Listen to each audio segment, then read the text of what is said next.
Terkadang manusia itu perlu berada dalam suatu keadaan yang membuat dia lelah, membuat dia perih, bahkan membuat dia menangis. Seberapa banyak masalah dan ujian yang Tuhan berikan, laluilah dengan sabar, ikhlas, dan harus terus berikhtiar. Itulah cara Tuhan untuk menjadikanmu pribadi yang tangguh, kuat, dan dewasa. Seperti halnya tanah, dia harus dibakar terlebih dahulu untuk menjadi batu bata yang keras dan kokoh. Karena sejatinya manusia itu diciptakan dari unsur tanah dan kemudian akan kembali menjadi tanah. Jangan berperilaku congkak dan sombong di dunia ini. Sehebat apapun dirimu, tetap hanyalah sebuah tanah yang mudah rapuh dan hancur. Assalamualaikum warahmatullahi wabarakatuh. Jumpa lagi di channel Cak Andi. Di kesempatan kali ini saya akan menjawab request teman yang berkomentar ya, dari Kalimantan, Pontianak, yang bertanya bagaimana cara membaca gestur tubuh ya, atau tanda-tanda tubuh seseorang itu akan menyerang dari arah mana, dan juga cara mengetahui jangkauan atau jarak serang lawan itu nantinya dia akan menyerang jarak dekat, menengah, atau jarak jauh seperti itu ya. Jadi pertanyaannya tentang bagaimana cara membaca tanda-tanda tubuh untuk arah serangan ya. Yang pertama, kalau orang awam dia kurang pandai memainkan tipuan serangan, dia akan mudah dibaca, yaitu dengan cara kita membaca bagaimana cara dia membuka posisi ketiak ini ya, dan juga kemiringan dada serta posisi kepala. Itu hal yang paling gampang untuk dipelajari ya, meskipun ada tanda-tanda lain yang lebih detail yang tentunya agak rumit dipelajari seperti itu. Untuk kemiringan dada, biasanya kalau seseorang melakukan posisi start seperti ini dan dada miring seperti ini,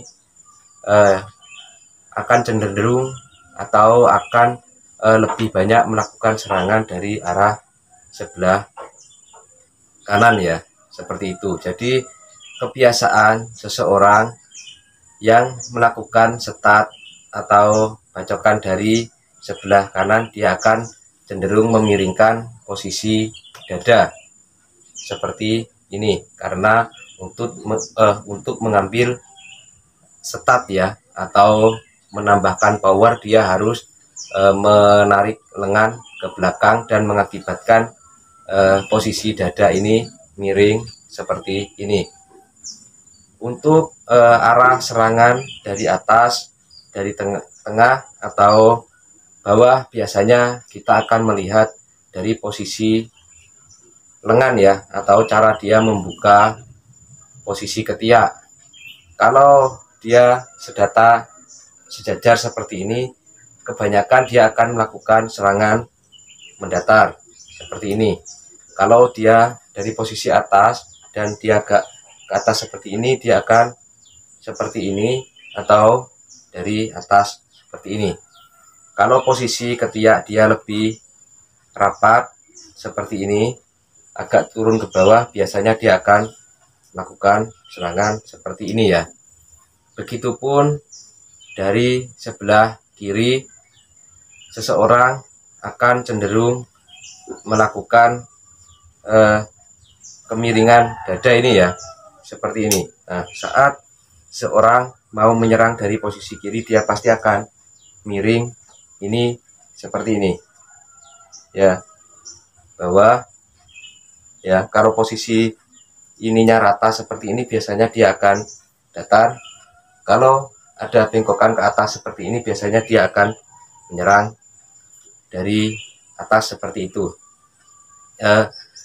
Dan kita juga bisa membaca dari posisi kepala seseorang tersebut ya, atau lirikan mata. Jika seseorang memiringkan badan seperti ini, dia akan cenderung, kepala akan cenderung miring seperti ini ya.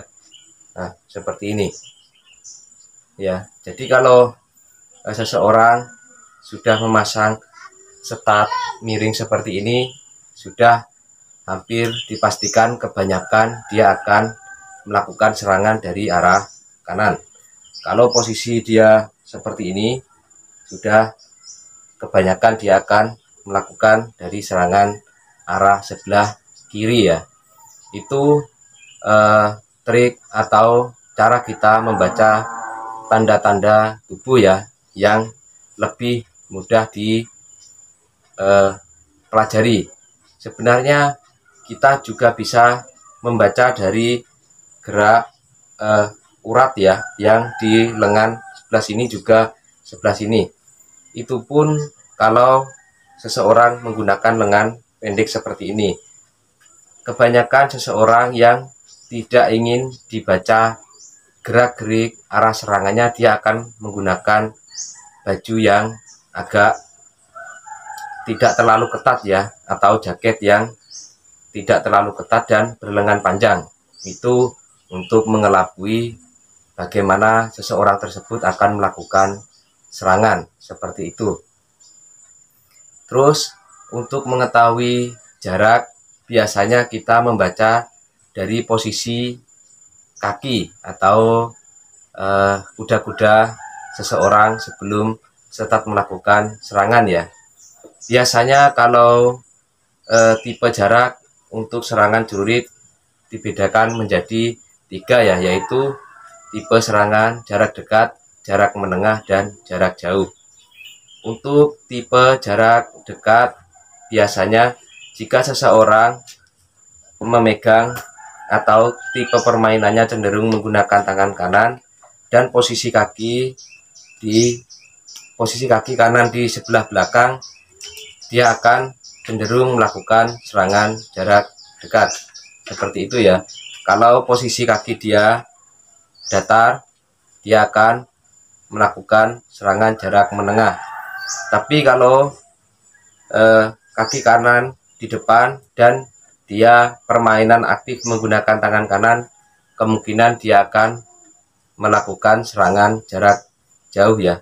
Contohnya seperti ini. Saat seseorang posisi kanan, yang kiri di depan, dia memegang dengan menggunakan posisi kanan seperti ini ya, tangan kanan dan kaki di depan, dia akan cenderung melakukan serangan jarak dekat. Dia akan berubah serangan jarak jauh ya. Kalau posisi kanan di depan dan kaki tangan kanan yang memegang, dia akan cenderung melakukan serangan jarak jauh seperti ini ya. Untuk posisi kuda-kuda datar atau seperti ini, dia akan cenderung melakukan serangan jarak menengah ya. Jadi kalau untuk jarak, biasanya kita akan membaca dari gerak langkah seseorang, bagaimana cara dia melangkahkan kaki atau menaruh posisi kaki seperti itu ya. Untuk kalau arah bacokan ya, yang seperti saya sampaikan tadi ya, seseorang bisa membaca dari posisi cara membuka ketiak, juga kemiringan dada, serta posisi kepala seperti itu. Untuk tipe-tipe bacokan juga sayatan, itu biasanya seseorang akan cenderung, kalau orang awam jarang menggunakan posisi sayatan seperti ini ya. Pasti kebanyakan dia kalau sudah memegang seperti ini, dia akan terus melakukan dengan serangan seperti ini ya, seperti itu. Bagaimana cara mengelabui lawan ya, atau menipu dengan cara menyerang menggunakan senjata celurit agar serangan tidak mudah dibaca. Kebanyakan seseorang yang tahu permainan celurit, dia akan cenderung aktif ya, seperti ini.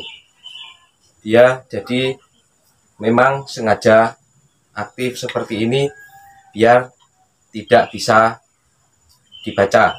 Ini seperti ini, dia bisa menyerang seperti ini, bisa seperti ini ya, atau seperti ini, bahkan seperti itu.